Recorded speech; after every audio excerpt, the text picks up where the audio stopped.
Congress party ने आज़ादी के बाद शुरू में केंद्र व अधिकांश राज्यों में भी अपने लंबे अरसे तक रहे शासनकाल के दौरान अपनी हीन व जातिवादी एवं पूंजीवादी मानसिकता को त्याग कर यदि देश व आम जनहित में तथा कमज़ोर वर्गों के हितों में भी पूरी ईमानदारी से कार्य किया होता और विशेषकर कमज़ोर वर्गों के हित व कल्याण के मामले में परम पूज्य बाबा साहब डॉक्टर भीमराव अंबेडकर की सलाह को भी मान लिया होता, तो फिर ना तो बाबा साहब को अपने कानूनी मंत्री पद से उस समय इस्तीफा देना पड़ता तथा ना ही आगे चलकर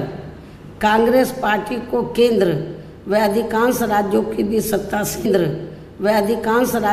सत्ता से बाहर होना पड़ता तथा ना ही फिर कमज़ोर वर्गों के लोगों को मजबूरी में बीएसपी के नाम पर अपनी अलग से राजनीतिक पार्टी बनाने की ज़रूरत पड़ती। और अब ये कांग्रेस पार्टी अपने जैसे जातिवादी व पूंजीवादी सोच रखने वाली पार्टियों के साथ गठबंधन करके फिर से केंद्र की सत्ता में आने के सपने देख रही है, तो वही सत्ताधारी बीजेपी पार्टी भी पुनः केंद्र की सत्ता में आने के लिए अपने एनडीए गठबंधन को हर मामले में मजबूत बनाने में लगी है। साथ ही फिर से सत्ता में आने का दावा भी ठोक रही है। ये कह रही है कि इस बार बीजेपी और उनका गठबंधन 300 से ज़्यादा सीटें लाएगा, इसका भी दावा ठोक रही है। जिनकी कथनी व करनी में कांग्रेस पार्टी की तरह ही कोई खास अंतर नज़र नहीं आता है। कहने का तात्पर्य ये है कि अब ये दोनों बने गठबंधन यानी कि एनडीए व परिवर्तित किए गए यूपीए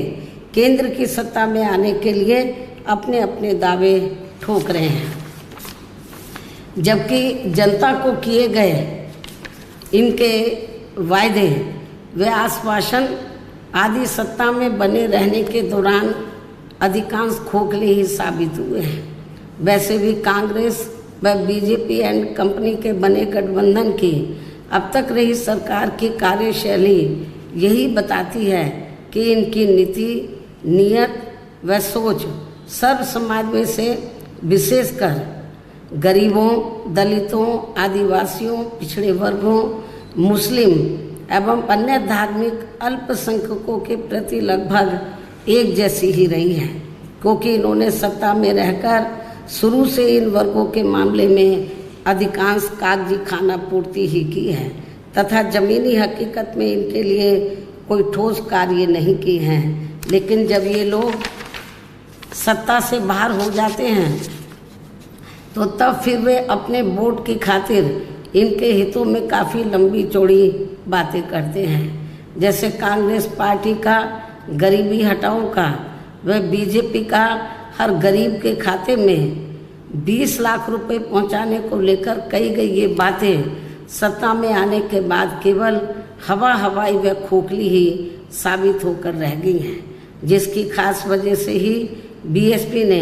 सत्ताधारी गठबंधन व विपक्षी गठबंधन से ज़्यादातर अपनी दूरी ही बना के रखी है। ऐसी स्थिति में अब इन वर्गों के लोगों को यानी कि कमज़ोर वर्गों के लोगों को आपसी भाईचारे के आधार पर वे अपना अकेले ही मजबूत गठबंधन बना के या हर मामले में अपनी एकमात्र हितैषी रही पार्टी बीएसपी को ही मजबूती देनी है तथा